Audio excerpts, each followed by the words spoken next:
Graça e paz a todos os irmãos e irmãs.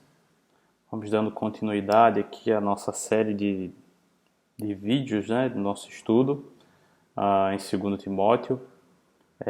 Faz um tempo que a gente já não coloca vídeos, mas a gente tem bastante material disponível no YouTube para os irmãos continuarem assistindo, fazendo a leitura da palavra.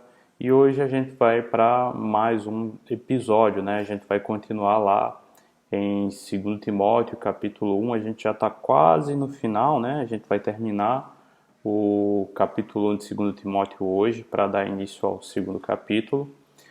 É um texto curtinho, que ficou sobrando, a gente vai dar uma olhada nele, vai dar uma esmiuçada e ver o que Paulo pode nos ensinar através desse texto. Amém? Então peço que você já abra sua Bíblia lá em 2 Timóteo, capítulo 1, hoje nós vamos ler do versículo 13 até o versículo 18. Essa vai ser a nossa leitura de hoje. Eu espero que seja bênção aí para os irmãos que estão acompanhando o estudo,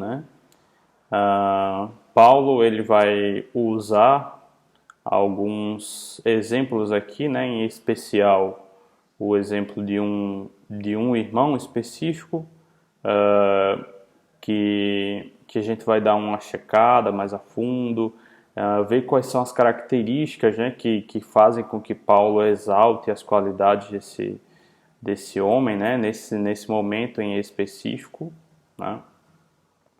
E a gente vai dar uma checada geral no contexto aqui que Paulo estava metido, E a gente basicamente já sabe, só dar uma relembrada, ok? Eu gostaria primeiramente de orar com vocês. O nosso tempo hoje vai ser bem curtinho, A gente está terminando esse capítulo. Não tem nada de muito difícil aqui para entender. Então provavelmente a gente vai levar menos tempo. Mas aí a gente inicia como sempre, Vamos fazer uma oração pedindo ao nosso Deus que Ele nos ajude aqui nesse momento para que a gente possa entender a sua palavra. Pedir que o Espírito Santo de Deus possa nos guiar nesses momentos de estudo. Amém? Então, incline a sua cabeça, nós vamos orar. Deus, nós te agradecemos por essa rica oportunidade de abrirmos a palavra do Senhor, podermos estudá-la, Deus, e com a ajuda do Teu Santo Espírito que habita em nós, podermos entender a Tua palavra, podermos ter os nossos olhos e ouvidos espirituais abertos, ouvir e entender a Tua palavra, e pedimos que em nome do Teu Filho Jesus, essa palavra ela gere frutos de arrependimento, Pai, na nossa vida. Que ela possa ser como uma semente que cai no nosso coração, que cresce e que gera fruto, Senhor. Nós te pedimos isso em nome do Teu Filho, Jesus Cristo amado. Amém. Bem, com a ajuda do Senhor, nós podemos dar continuidade aqui ao nosso estudo, Então, você com a sua Bíblia já aberta aí em 2 Timóteo capítulo 1, vamos ler lá a partir do versículo 13, do versículo 13 até o final do capítulo 1, Diz assim o texto: Retenha com fé e amor em Cristo Jesus o modelo da sã doutrina que você ouviu de mim.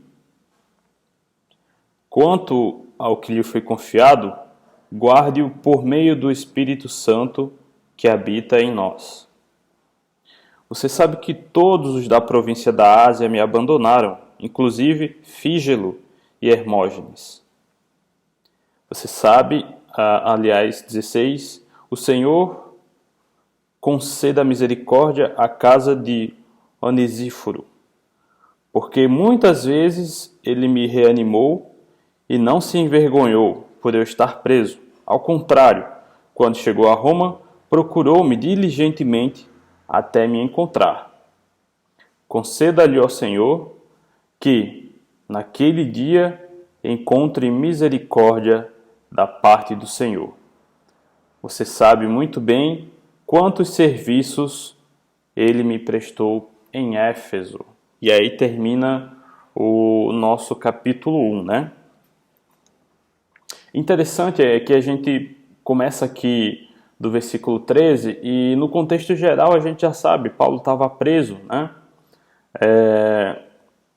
E aí ele fala aqui sobre a desistência desses cristãos, né?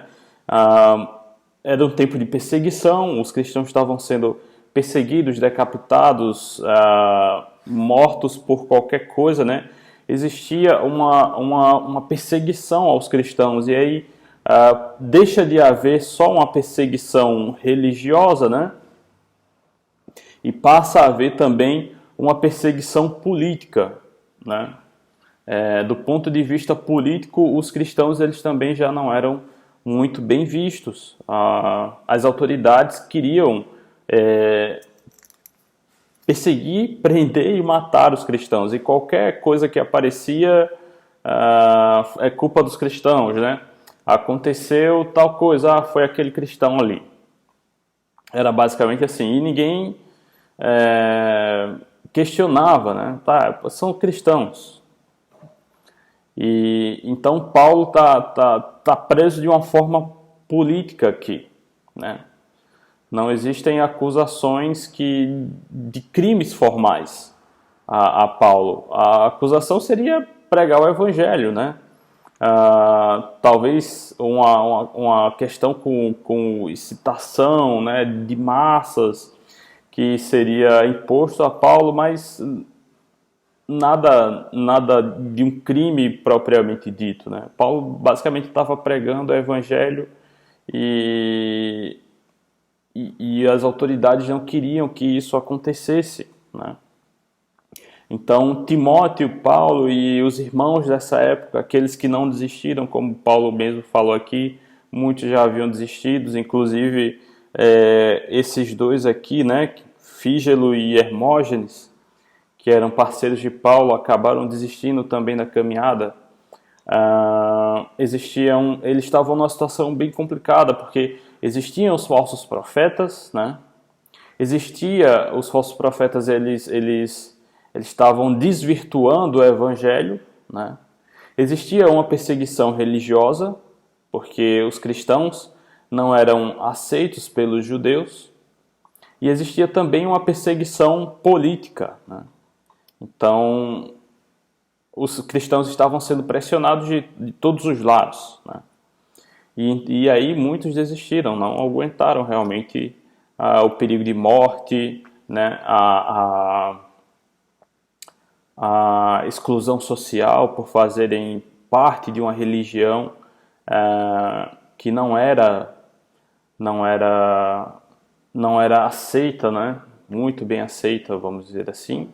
E muitos também se desviaram da fé porque acabaram ouvindo, né, a voz dos falsos profetas e acabaram se desviando do verdadeiro evangelho, da sã doutrina, né? Então, Paulo começa exatamente o versículo 3 dizendo: retenha com fé e amor em Cristo Jesus o modelo de sã doutrina que você ouviu de mim, né? E a gente sabe que Paulo era um exímio pregador da palavra. E não só um exímio pregador da palavra, mas a forma como ele pregava debaixo da autoridade do Espírito Santo era extremamente convincente, né? Ele tinha um domínio muito forte da palavra, né? E as pessoas entendiam com clareza o que a palavra de Deus queria dizer, né? Paulo era um intérprete da palavra de Deus muito bom, muito eloquente. Mas ao contrário dos falsos profetas, ele não torcia a palavra de Deus. Ele explicava de uma forma que as pessoas conseguiam entender mais fácil. Sim, para algumas pessoas, à primeira vista, a palavra de Deus é complicada. Talvez você tenha alguma dificuldade de compreender. E aí Paulo conseguia mastigar, vamos dizer assim, a palavra do Senhor sem ter que torcê-la, sem ter que moldá-la à vontade do coração de qualquer pessoa que seja. Não, ele simplesmente pregava a palavra de Deus como ela tinha que ser pregada, da forma que o Senhor pediu para que ela fosse pregada, né, da forma que o Senhor deixou para que ela fosse pregada. Mas Paulo usava do conhecimento prévio que ele já tinha, né, das ferramentas que ele já tinha, em prol do Evangelho, em prol do prosseguimento do reino de Deus, né? E aí ele está dizendo para Timóteo, olha, da mesma forma que você ouviu de mim, da mesma forma que você me viu pregar, da mesma forma que você me viu falar a palavra de Deus, evangelizar as pessoas, você deve guardar esse modelo, porque muitos estão fazendo da forma errada, muitos estão torcendo o evangelho, muitos estão moldando o evangelho ali, né, de uma forma que as pessoas consigam receber melhor, porque muitas vezes o evangelho é mais duro, ele bate de frente, ele nos mostra a realidade de quem nós somos e muitas pessoas não querem aceitar. Então, por isso, os falsos profetas eles preferem moldar, torcer o evangelho, porque aí se torna mais fácil para as pessoas aceitarem, né? E a gente vê muito isso hoje. E o que Paulo está dizendo é, Timóteo, você precisa fugir disso. Você precisa fugir disso. Da mesma forma que você me viu pregar, da mesma forma que o evangelho chegou até você, é dessa forma que você deve passar o evangelho adiante. Você não pode torcer, você não pode moldar, você não pode pregar o evangelho segundo o seu coração. Você precisa pregar o evangelho da forma como você ouviu de mim e da forma como o Espírito Santo pedir que você faça. Da forma como o evangelho está escrito na Sagrada Escritura. Sabe, irmãos, um grande risco de nós colocarmos toda, vamos dizer assim, toda a nossa responsabilidade no Espírito Santo, né? O Espírito Santo vai me ajudar, né? Tem gente que pega lá a Bíblia e dá uma folheada assim, né? Passa e, não, o Espírito Santo aqui vai me guiar. É porque a gente tira a nossa responsabilidade, que é de estudar, de entender a palavra, joga toda para o Espírito Santo. E o Espírito Santo ele não compactua com esse tipo de atitude. Pode ter certeza que se você tomar essa atitude, quem vai estar pregando é o seu coração, é o seu lado humano, e não o Espírito Santo. Ele não participa desse tipo de ação. O Espírito Santo ele pode usar você na pregação, sim, a gente vê isso rotineiramente, mas o Espírito Santo ele usa uma mente cheia, né? Ele não usa um saco vazio. Você não vai fazer um download lá do céu, o Espírito Santo não vai fazer um download do céu na sua mente, aí na sua cachola, né? E você vai passar a entender todos os mistérios do Evangelho. Não, não é assim. Você precisa ter uma vida de leitura da palavra, uma vida de oração, para que quando chegar o momento certo, você possa ser usado pelo Espírito Santo e aí sim, cheio da palavra de Deus, da forma correta, você ser usado para que o reino de Deus seja expandido, né? Para que você seja usado para a glória de Deus, mas da forma correta, né? Quem agia assim eram os falsos profetas, que olhavam o texto bíblico por cima e faziam uma série de suposições, né? Olha, não existem suposições na palavra de Deus. Talvez até comporte algumas suposições por conta da língua, né? Uma coisa é você ler aqui no português, sem que seja feita uma exegese do texto, né? Outra coisa é você se comprometer e buscar um bom livro, né? Como a gente tem usado aqui para essa série de sermões, e ter uma exegese lá já feita por um bom autor, que ajuda você a compreender o contexto, as palavras, os verbos mais complexos, para que você compreenda de fato o que está sendo dito, né? E aí sim você consegue passar a pregar a palavra de Deus de uma forma correta, né? Não fazendo uma série de suposições sem nenhum fundamento, sem nenhuma base bíblica, né? Sem nenhuma base da língua ou do contexto daquela época.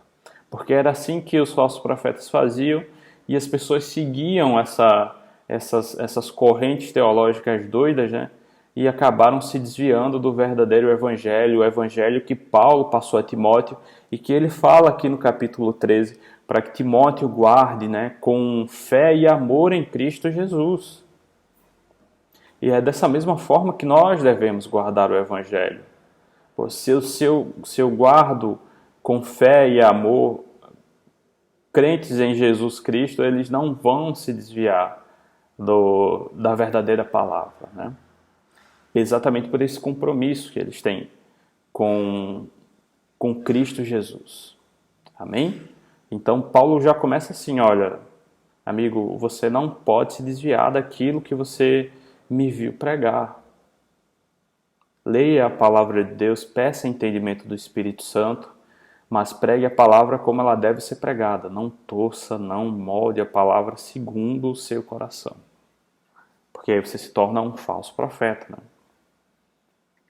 Dando prosseguimento, o versículo 14 diz assim: quanto ao que lhe foi confiado, guarde-o por meio do Espírito Santo que habita em nós. Então, o que foi confiado a Timóteo, por Paulo? O que foi confiado a Timóteo através de Paulo é exatamente a forma de pregar o Evangelho, né? A forma de falar a palavra, a forma de estudar a palavra, que ele está falando aqui no versículo 13. E aí no versículo completo, no versículo 14, ele vai completando aqui, olha, isso que eu confiei a você, né? Todo esse conhecimento que eu confiei a você, toda essa forma de pregar a palavra, de guardar a palavra de Deus, todos esses ensinamentos que eu confiei a você, Timóteo, você deve guardá-los por meio do Espírito Santo, né? Como por meio do Espírito Santo? Veja, irmãos, mesmo guardando, né, vamos dizer assim, o Evangelho de Cristo Jesus, mesmo tendo esse compromisso de guardá-lo, quem mantém esse compromisso, essa chama acesa, é o Espírito Santo de Deus. Então, o que Paulo está dizendo aqui? Olha, Timóteo, nós somos extremamente corruptíveis. Eu sou corruptível, né? O próprio Paulo, ele entende isso, ele confirma isso também na palavra. Ele basicamente está falando isso para Timóteo. Nós somos corruptíveis. Mesmo tendo esse compromisso, essa fé e esse amor de manter a palavra de Deus intacta da forma como nós recebemos, também termos o compromisso de repassá-la, nós somos falhos, nós somos corruptos. Então nós necessitamos da ajuda do Espírito Santo. E aí entra a segunda parte, porque à medida em que nós precisamos ter o conhecimento da palavra de Deus, à medida que você precisa ler a Bíblia, à medida que você precisa meditar, à medida que você precisa ler bons livros para compreender melhor a palavra de Deus, você também precisa ter uma vida de oração, para que o próprio Espírito de Deus consiga manter acesa em você a chama desse compromisso, que é guardar de forma digna a palavra de Deus, viver de forma digna do Evangelho do Senhor. Então, você precisa ler a palavra do Senhor, ela vai confrontar você, ela vai falar aquilo que está errado, né? Mas se você vai passar à frente isso, mas se você vai pregar o Evangelho, se você pretende ser um pregador da palavra, né? Você precisa, ao mesmo tempo que você tem o compromisso de ler, de entender, de compreender a palavra do Senhor, você precisa ter uma vida de oração para que o Espírito Santo mantenha viva em você a chama desse compromisso. Para que você, sendo um mestre da palavra, né, para que você dominando a palavra do Senhor, para que você entendendo amplamente a palavra do Senhor, não fique tentado a moldá-la segundo o seu coração. Entendendo Paulo, né, que ele tinha eloquência e que as pessoas entendiam e confiavam naquilo que Paulo falava, Paulo poderia ser tentado a se desviar do do Evangelho do Senhor? Sim, é o que a gente vê hoje. Nós vemos pessoas que são extremamente eloquentes e que levam as massas a concordarem com o que elas dizem. E aí, se Paulo usasse desse artifício, dessa artimanha, ele poderia ter alcançado muitas outras pessoas, infinitas outras pessoas. Ele poderia não ser perseguido, ele poderia não estar preso, porque ele usaria da palavra para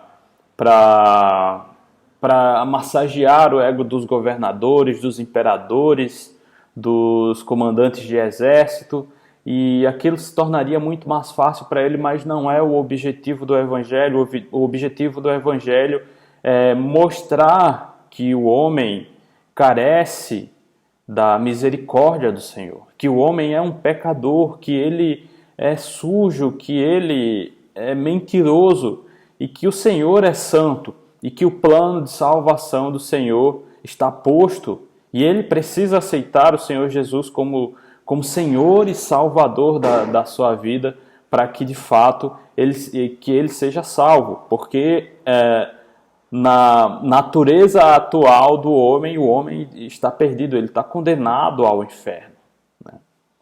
Mas através de Cristo Jesus, ele consegue acessar a salvação. E isso nem sempre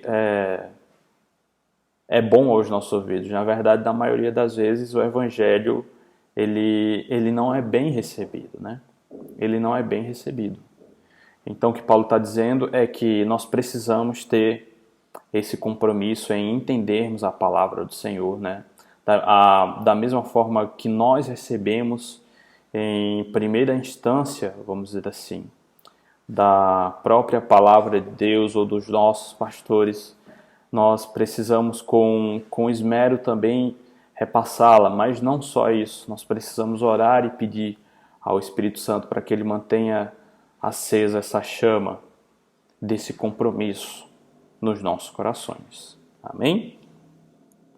Então, versículo 15 diz assim: você sabe que todos os da província da Ásia me abandonaram, inclusive Fígelo e Hermógenes, né? E entre as viagens que Paulo fez lá na província da Ásia, Paulo ele funda várias igrejas, né? Entre elas Éfeso, mas também várias outras, Pérgamo, Tiatira e entre outras igrejas. Só que existe exatamente esse contexto de perseguição muito forte aos cristãos. E aí a grande maioria deles desiste, porque muitos têm medo da morte, né?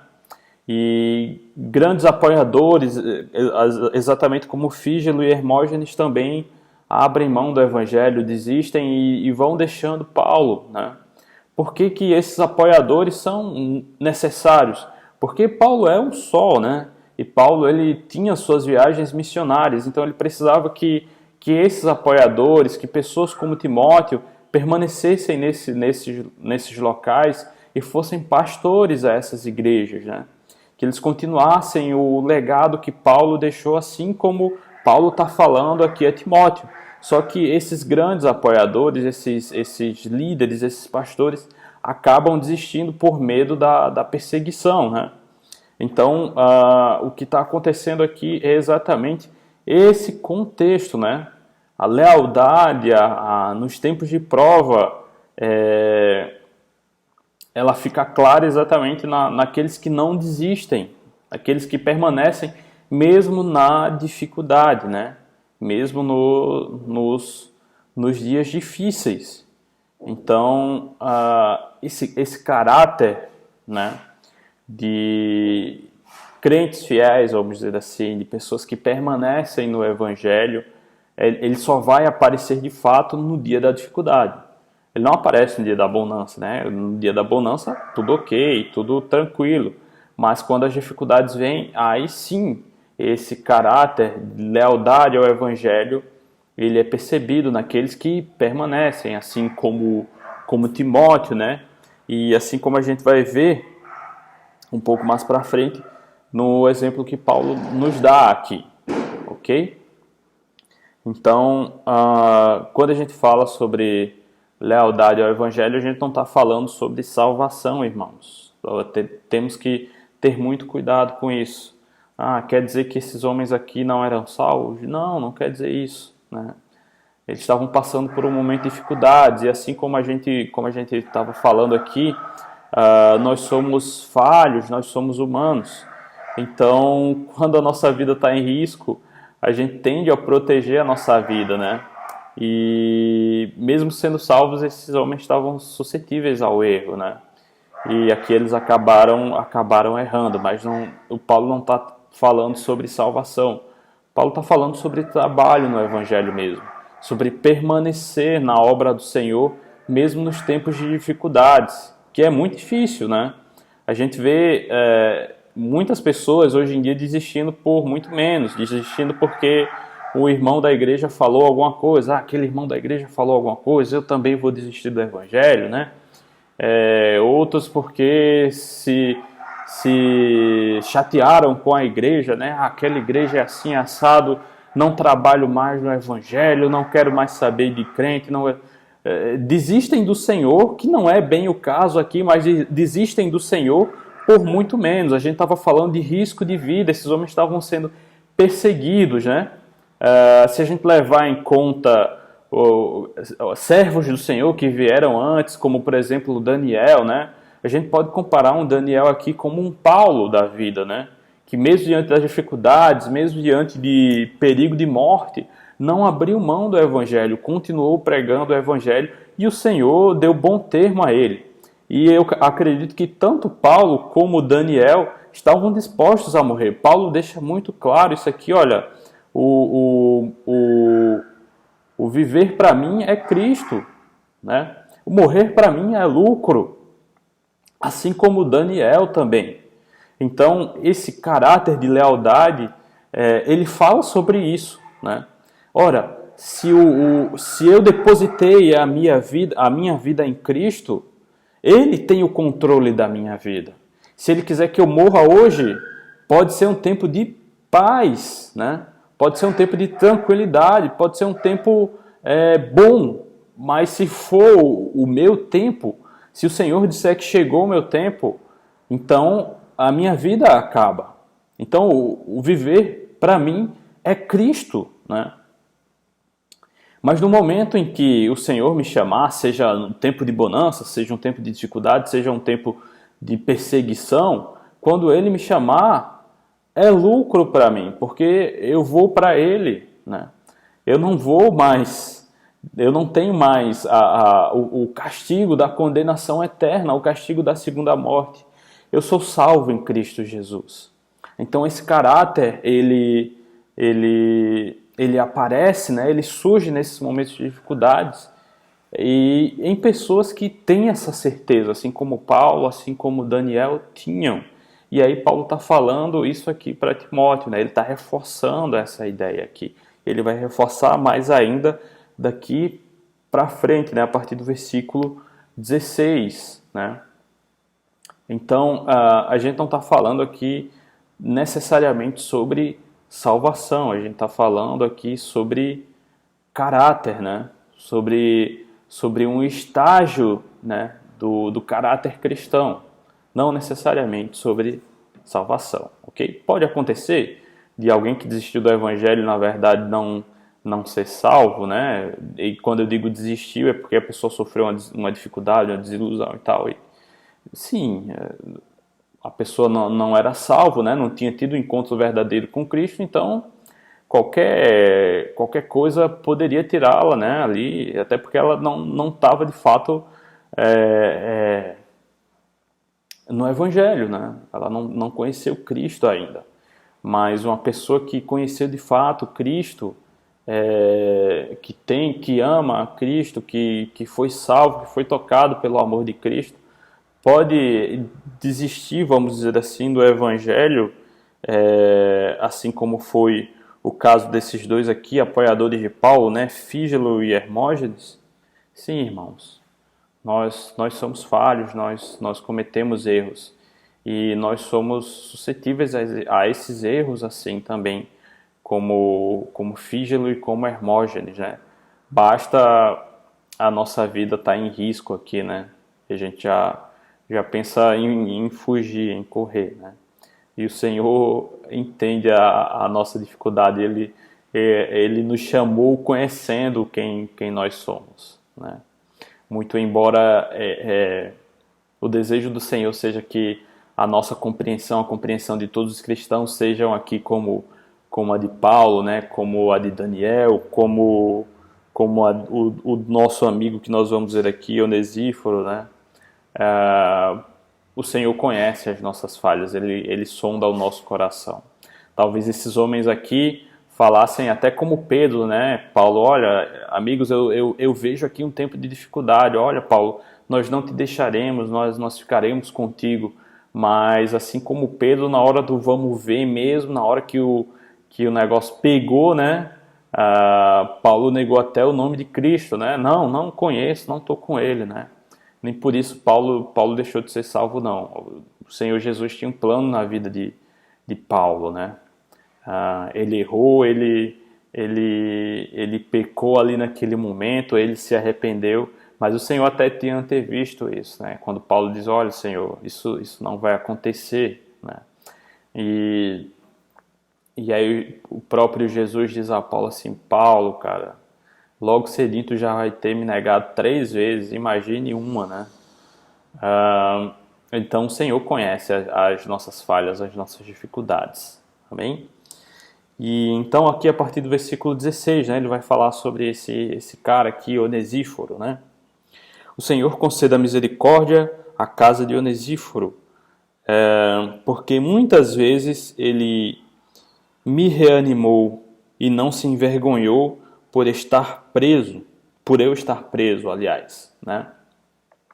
Então, uma das características desse ajudador de Paulo, né, é exatamente um amigo abençoador, né? Isso fica claro aqui. Muitas vezes ele me reanimou, né? Então, no caso de Onesíforo, né, esse ajudador de Paulo, existem aí várias, vamos dizer assim, várias atitudes que demonstram que esse homem em particular, ele era um ajudador de Paulo, mas o caráter dele era um caráter muito próximo desse que Paulo tinha, que Daniel tinha, né? Vamos dar continuidade aqui do 16 ao 18 para finalizar, e depois a gente vai ver essas características aqui desse homem que são visíveis em Paulo, são visíveis também em Daniel, mas principalmente nesses ajudadores aqui de Paulo, né? São visíveis. E seria bom que essas características fossem visíveis também em todo o povo de Deus, em mim, em você, né? Ele diz assim, o Senhor conceda misericórdia, versículo 16, né? O Senhor conceda misericórdia à casa de Onesíforo, porque muitas vezes me reanimou e não se envergonhou por eu estar preso. Ao contrário, quando chegou a Roma, procurou-me diligentemente até me encontrar, né? Versículo 18, que é o final, conceda-lhe ao Senhor que naquele dia encontre misericórdia da parte do Senhor. Você sabe muito bem quantos serviços ele me prestou em Éfeso, né? Então ele termina aqui, você sabe muito bem quantos serviços ele me prestou em Éfeso. Então Onesíforo era um irmão abençoador, alguém que abençoava a vida de Paulo, né? Essa questão do serviço, existem muitas formas de servir, você pode ajudar financeiramente, você pode ajudar com mantimentos, você pode ajudar com um favor, né? E assim por diante. Então, Onesíforo era alguém, um ajudador de Paulo que era extremamente abençoador, né? Uma outra característica de Onesíforo é que ele era consolador, né?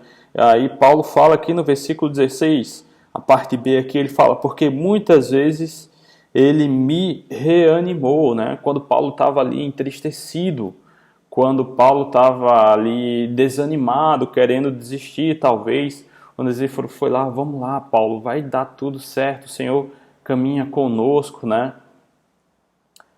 E isso demonstra mais uma parte do caráter desse ajudador de Paulo, e que permaneceu, mesmo com todas essas dificuldades na Ásia, mesmo com toda essa perseguição. Onesíforo permaneceu fiel ao Evangelho e permaneceu sendo ajudador de Paulo, mesmo Paulo estando preso, né, sendo proibido de pregar o Evangelho em uma boa parte ali da Ásia. Onesíforo permaneceu como ajudador de Paulo, né?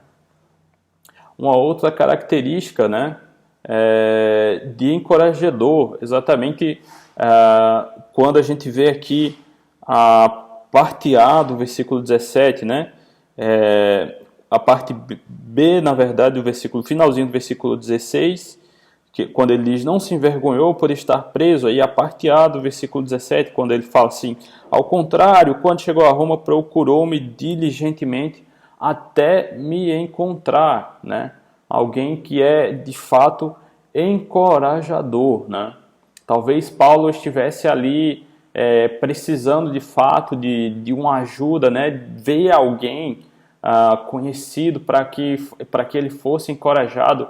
E Onesíforo, ao chegar em Roma, né, mesmo sabendo que Paulo estava preso, não desistiu de encontrá-lo até, de fato, conseguir chegar a Paulo, né? E, por fim, uma das características de Onesíforo é exatamente colher, vamos dizer assim, aquilo que ele semeou, né? Alguém que exibe essas características, irmãos, e essa é uma lei espiritual, né? A gente só pode colher aquilo que a gente planta. Paulo também está dando esse exemplo aqui de Onesíforo, né? Veja, o versículo 18 ele diz assim, conceder a Onesíforo, né? Ó Senhor, que naquele dia encontre misericórdia da parte do Senhor. Né? E aí ele finaliza, você sabe muito bem quantos serviços ele me prestou em Éfeso. Então, claro, Onesíforo ele não fazia isso para receber algo em troca. Paulo sabia disso. Mas tudo aquilo que Onesíforo semeou, Paulo sabia que essa lei espiritual é eficaz e ele pede ao Senhor em oração, Senhor, que o Senhor possa conceder a Onesíforo misericórdia, porque ele foi um exímio ajudador do meu ministério, né? Ele plantou no meu ministério, ele semeou no meu ministério. E é justo que ele colha também os frutos desse trabalho, né? Então, Paulo ele usa essa lei espiritual aqui para incentivar Timóteo, né? Lembrando, irmãos, todo esse contexto, todos esses exemplos que Paulo fala aqui, que ele cita aqui, é exatamente para encorajar, para fortalecer Timóteo, para que Timóteo não se desvie, né, do caminho que Paulo está encaminhando ele aqui, né? Então ele dá o exemplo desses homens que abandonaram o evangelho, né? Mas dá o exemplo de um homem que mesmo diante das dificuldades, né? Mesmo diante de toda a luta, mesmo diante da perseguição, do risco de morte, permaneceu fiel e certamente será recompensado pelo Senhor por todo esse sacrifício, né?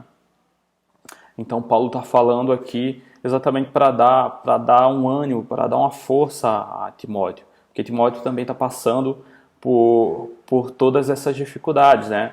Sendo ele um pastor jovem, né? A gente já viu aqui que ele sofria com a desconfiança da igreja, e aqui ele está sofrendo com falsos profetas, que ele tem que combater, ele está sofrendo com perseguição religiosa, e ele está sofrendo com perseguição política. Então Paulo sabe muito bem que Timóteo está sofrendo uma pressão muito grande e que ele precisa da ajuda de Paulo para permanecer. É exatamente esse o intuito desse trecho aqui das cartas e das cartas de Paulo a Timóteo no geral, né? Então, basicamente é isso, irmãos. Se ficou alguma dúvida, vocês podem entrar em contato por WhatsApp, podem mandar uma mensagem. Podem, né, ver a gente, ou eu, ou Miqueias, e tirarem essa dúvida nos cultos de domingo lá na igreja, né? Mas não fiquem com dúvida, não deixem de, se surgir alguma dúvida, entrem em contato, tirem a dúvida e a gente vai se correspondendo e aprendendo mais, né, uns com os outros em nome do Senhor Jesus Cristo. Então, finalizando, eu gostaria de orar com você, né, por esse tempo na presença do Senhor. Mais uma vez, que esse trecho da palavra de Deus possa alimentar você e ser bênção de Deus para a sua vida. Incline sua cabeça, vamos orar.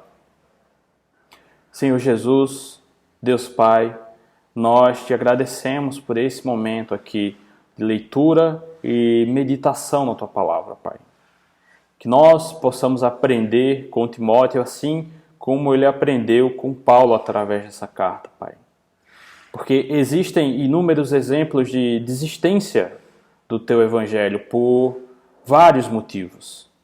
Mas um só motivo é suficiente para nós permanecermos na tua presença, proclamando a tua palavra independente da circunstância. É que o Senhor Jesus Cristo e o Senhor, Pai, Deus Todo-Poderoso, nos amou e se entregou o seu Filho por nós naquela cruz, para que nós não tivéssemos a segunda condenação, mas pelo contrário, pudéssemos viver eternamente contigo, Deus. E nós somos gratos por isso, Pai. Nós somos gratos e te amamos. E também de permanecermos nesse propósito, né? De sermos fiéis à tua palavra, Senhor, de não desvirtuarmos a tua palavra, de não torcermos a tua palavra, de não moldarmos a tua palavra segundo a nossa vontade ou a vontade dos nossos ouvintes, Pai, mas pregarmos a tua palavra da forma como ela é, Deus, da forma como o Senhor deixou para que ela fosse pregada. E para isso nós também precisamos da ajuda do teu Santo Espírito, Deus, para que ele mantenha acesa em nós a chama desse compromisso, para que, sendo conhecedores da tua palavra, o nosso coração enganoso não nos tire do caminho, Deus. Não nos tire da tua presença. E fora da tua presença, nós usemos a tua palavra da maneira errada, Senhor. Nós queremos pregar a tua palavra, assim como Paulo pregou a Timóteo, assim como ela requisita ser pregada, Pai. Nos ajude nessa missão difícil, Senhor, que é pregar a tua palavra, nesse compromisso tão belo e nobre, que é pregar a tua palavra, mas que requer dedicação, que requer um compromisso enorme da nossa parte, Deus. Ajude-nos, é isso que nós te pedimos e te agradecemos, em nome do teu Filho amado Jesus Cristo. Amém. E se Deus quiser, irmãos, nós nos vemos na próxima semana, né, no nosso próximo estudo. Espero que esteja sendo bênção para os irmãos. Aproveitem, né? E nós nos vemos numa próxima oportunidade. Até lá!